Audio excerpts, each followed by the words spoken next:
சிம்ம ராசிக்காரங்க எங்கேயும் எப்பொழுதும் நான் ராஜா, நானே ராணி அப்படிங்கிற மாரி தன்னை ஒரு உருவாக்கி கொண்டு வாழக்கூடிய நபர்கள் தான். ஆனா, இப்போ கிட்டத்தட்ட வந்து பார்த்தீங்கன்னா, 3 1/2 வருட காலமாக, அதாவது என்ன சொல்றேன்னா, நேரடியா அடிக்க முடியல.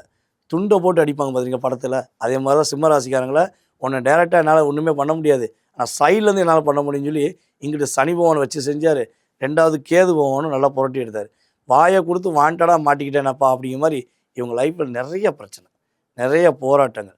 மனதளவுல வெளிய கம்பீரமா சுத்துவாங்க. ஆனா உள்ள வந்து பார்த்தீங்கன்னா, அவ்வளோ வேதனையும், அதாவது அடுப்பு கரிய உள்ள போட்டா எரியும் பார்த்தீங்களா, அதே மாரி ஒரு மனசுக்குள்ள அவ்வளோ அழுத்தத்தோட இருந்திருப்பாங்க. ஸோ அந்த அழுத்தம், போராட்டம், பிரச்சனை முடிவு வரக்கூடிய காலகட்டம் தான் நம்முடைய சிம்ம ராசிக்காரங்களுக்கு சனி பகவான் 8ஆம் இடத்துக்கு போறது.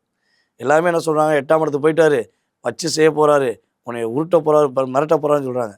ஒரு விஷயம் தெரிஞ்சுக்கோங்க, நமக்கு புடிக்காத ஒருத்தர் நம்மள பார்த்துக்கிட்டே இருந்தா நம்ம என்ன பண்ணுவோம்? ஐயோ! இவன் வேற பார்த்துக்கிட்டே இருக்கானே, நம்ம டிப்ரஷன் ஏற்படுத்துறானேன்னு ஒரு ஃபீலிங் இருக்கும்ல. அதே ஃபீலிங் தான் சனி பகவான் வந்து சிம்ம ராசிக்கு 7ஆம் இடத்து அதிபதியா இருந்தாலும் 6க்குரியவன்.